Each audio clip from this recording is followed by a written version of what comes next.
Hello, Lead STEM Academy parents. Welcome to our penultimate cast off with the counselors for the school year.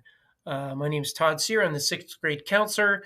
This is our monthly information session where we share important info with you. You can pause this presentation, you can rewind, you can fast forward, and you can watch it at your leisure. So let's get started. What we are going to discuss this month, I'm going to tell you about what students are doing with their Chromebooks at the end of the year. I'm going to explain the LEAD summer program and how it is not the same thing as summer acceleration. Give you some reminders for the end of the year. As a parent, we really need your help. I'll tell you about awards nights. We've got awards nights coming up next month. So I'll give you the details on that. STEM Tank. STEM Tank is right around the corner. That's how we're going to end the school year. So I'll give you the schedule for our STEM Tank finals. And we always wrap it up with dates to remember. So let's get started. First, Chromebook procedures. So, right off the bat, all of our navigators are turning in their Chromebooks at the end of the school year. Students do not bring their Chromebooks home for this summer, even if they are taking summer courses. Now, there's a difference between the procedures for the eighth graders and the procedures current eighth graders and our current sixth and seventh graders. Let me explain. All students are going to turn in their Chromebooks, their chargers, and their cases. I don't have a date on this, by the way. I've not been told when this is going to happen. Most likely it'll be the last week of school. All students will be required to pay fines. So the Chromebooks are going to be evaluated. If there's a cracked screen, missing keys, whatever the case may be, there is a fine that goes along with those damages. So those will need to be paid. Now, here's where it gets different. High school students, next year's high school, so our current eighth graders, they're going to get new Chromebooks at their high schools. Okay. Our current sixth and seventh graders are going to be issued new Chromebooks by LEAD in next August or this coming August. Okay. And the dates for the Chromebook distribution for the summer are forthcoming. But I did want to make that clear. Nobody gets a Chromebook for the summer. Okay. Eighth graders, once they turn in their Chromebooks, they're done with their Chromebooks at LEAD. Sixth and seventh graders will get new Chromebooks in August. Okay. Okay. Let me start by saying when I talk about summer program at LEAD, summer acceleration is a thing of the past. Okay. That program, which here at LEAD meant students came for a full day of instruction and they were able to choose fun, engaging activities, kind of like our nav time. And everybody was invited. Well, that's gone. Okay, that program came from money that was given to the district for COVID, and that money has dried up. So, what we're going to do with LEAD this year is very, very different. Let me break it down for you. Okay, so our summer program is only open to sixth and seventh graders. Current sixth and seventh graders, eighth graders are not able to participate in this program. Students are going to be invited to participate in this program. Our administrators are going to identify students that could use some extra practice in their core subjects: English, math, social studies, science. Those students are going to be identified by our administrators and invited to participate. It's going to be around 200 students total. What are they going to do here? They're going to participate in skills practice. So it's not tie-dyeing T-shirts or playing on your phone or watching Star Wars movies. Very different this summer. It's skills practice. It's kind of like tutoring. Okay. A different schedule than there's been for summer acceleration. It kind of lines up with the summer school schedule, which I believe classes are going to start around 7:30. I might be wrong on that one. They might start at 8. I don't think the schedule's been finalized yet. I just want to give you an idea. And the classes are going to end around 12:30 in the afternoon. So it is not a full school day. It is a half day.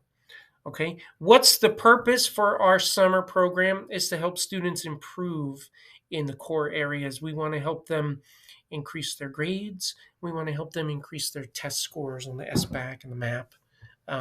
So that's a quick breakdown of the LEAD summer program. Again, it's not summer acceleration.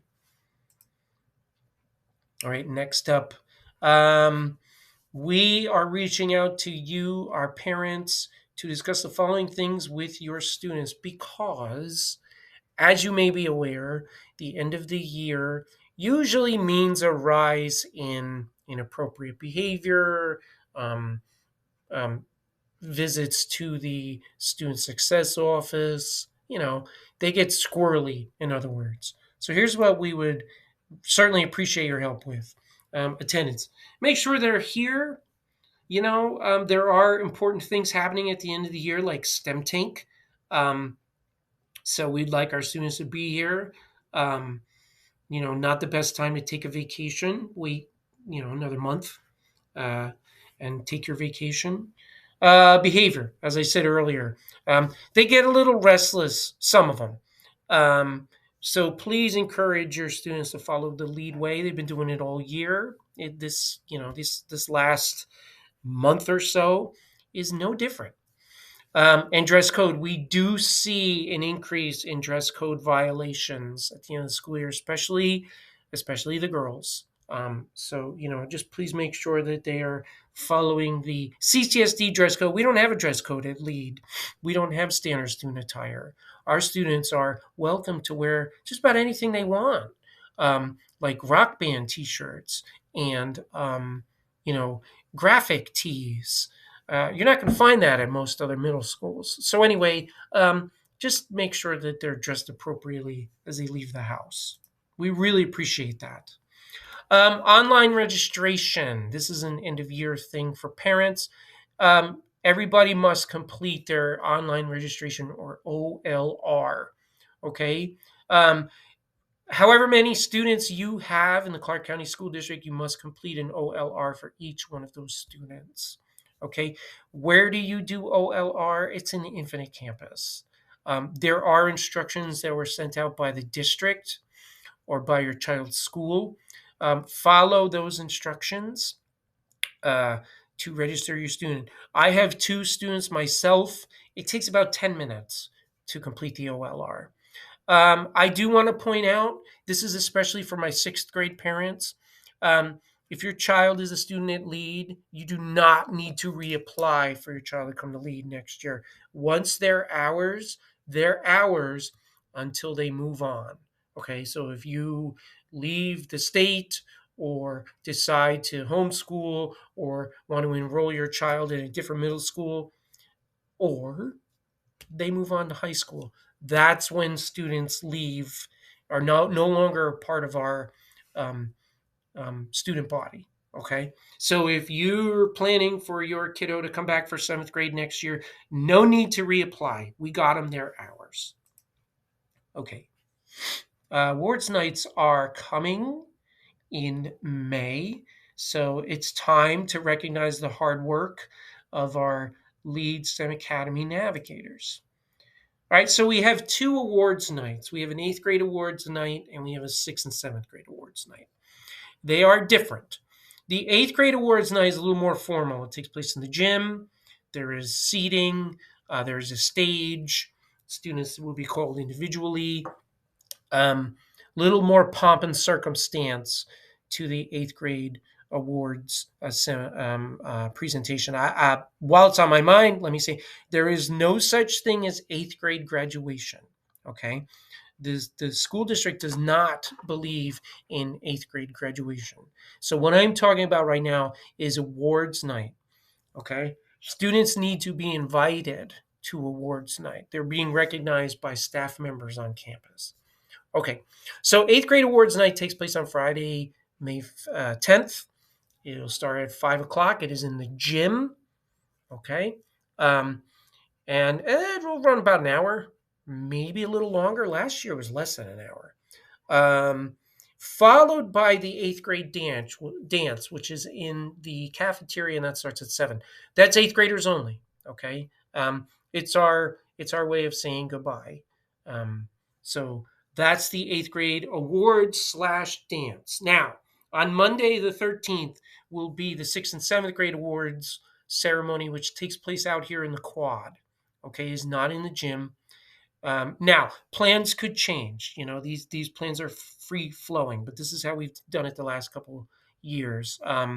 The ceremony takes place in the quad. Students will line up. They'll be assigned a time. It'll be about 15-minute blocks for your child to show up. And if you have a 6th grader and a 7th grader, they come during that block, and they'll both get their awards within that time frame. We don't have 6th graders walking at a particular time, 7th graders walking at a particular time. Everybody walks during their assigned time, regardless of grade level. Okay, so it's a little different. It's a little less formal than the 8th grade presentation. The beauty of it is you show up, your child gets their award, and then you're free to go. So more information will be coming soon. Invitations are going to be going out very soon. I don't know exactly when. Okay, so that's awards night. STEM Tank. It is time, just about, for our spring STEM Tank finals. So let's talk about the schedule. Okay. We're talking Tuesday, May 14th and Wednesday, May 15th. So the last full week of school will be our STEM Tank finals. Well, within the last full week of school. On Tuesday the 14th, we're going to have an adjusted bell schedule. STEM Tank finals are going to be in the afternoon. So your kids are going to go to classes in the morning up till nav time. If I remember correctly, it'll be all 4 classes, but they'll be shortened. The periods will be shortened. Then they go to nav time and lunch. Following nav time and lunch, they will report to their STEM Tank room to get ready for the STEM Tank finals. Okay, so those will take place from 1:30 to 3. Now the next day, Wednesday the 15th, we flip-flop the schedule. Okay, so STEM Tank will be in the morning from 8:15 to 9:45. And then after lunch and nav, students will go to an adjusted bell schedule for the afternoon, where they will have, I believe, all 4 classes just shortened. Okay, and I forgot to put this on the slide, but please come please come to Lead STEM Academy on Tuesday and Wednesday and see all the hard work that our students have been doing in STEM Tank. If you'd like to volunteer to be a judge, you can let Mrs. Romzek know. I think she's going to be sending out invitations for judges pretty soon. Your help is greatly appreciated, and the kids love to see you. So that's STEM Tank. Okay, we're just about done. So let me give you some dates to remember. All right, so I'm recording this on Monday, the 23rd of April. This Friday, the 26th, no school. That is a contingency day built into the schedule. We're not here. Kids aren't here. Everybody's off this Friday. It's our last day off. Tuesday, the 2nd of May. That's next Tuesday. That is Multicultural Night. It's a really fun event. This is the 3rd year we're doing it. You can learn about family history, different cultures from around the world, the cultures of our students, the cultures of our staff. There's delicious food. My kids still rave about the taco truck that we ate from 2 years ago. So that starts at 5 o'clock, and it'll take place out here in the quad on campus. Map tests, yeah, we're not quite done. We have SBAC tomorrow and Wednesday, but I didn't put that in there because I don't know when you're going to be watching this. I don't want to cause confusion. But the SBACs finish up tomorrow, the 24th, the 23rd, beg your pardon, Tuesday the 23rd, and Wednesday the 24th. That's the end of SBAC. But the MAPS test take up 2 days in May. Math MAPS test will be on Tuesday, May 7th, and the ELA MAPS test will be on Wednesday, May 8th. Okay, let us not forget our hardworking theater students working under Mrs. Prather. They are producing their original production of Alice in Wonderland. That's the same week as MAPS test. So Wednesday, the 8th of May, and Thursday, the 9th of May, will be the Alice in Wonderland performances. Starts at 6 p.m. The performance goes down in the hub. You can buy your tickets online on the website, I believe. National Junior Honor Society will hold its induction ceremony. My sixth graders, we got quite a few that are joining NJHS. It's pretty exciting. So Friday, May 10th at 8:30 in the gym will be the induction ceremony uh, put on by Mr. Roberts, the advisor. And finally, the last day of the 2023-2024 school year will be Monday, the 20th of May. Okay. As of now, I believe it's a full day of school. I can't find anything that says otherwise, but that could change. It could be a half day. Okay. All right. We are the Student Support Services Department. We are comprised of Mrs. Murray, who is the seventh grade counselor. Miss Cloud is our eighth grade counselor. I am the sixth grade counselor. Mr. Tarborough, or Coach T, is our awesome school social worker. Best way to get a hold of us is email, and there's our contact information. And of course, we're here for you and your children. All right. Our final live Q&A for the school year will take place next Thursday, the 2nd, at 9:30 in the morning. Okay? If you would like to join us to ask questions, okay, to further address some of the issues that are in this presentation, please click on this link. Okay? It'll take you to a Google form. You fill out that form, and then you will get an invite to next Tuesday's live Q&A. It is via Google Meet. So what you'll get is an invitation and a link to the Google Meet. And then at 9:30 next Thursday, beg your pardon, next Thursday, 9:30, you can join us. All right. We want to thank you very much for your attention and for your support. There's one more cast off coming for the month of May. Obviously, I'll get it to you before the last day of school, but there will be no Q&A since it's crunch time, the end of the school year. So thank you very much and take care.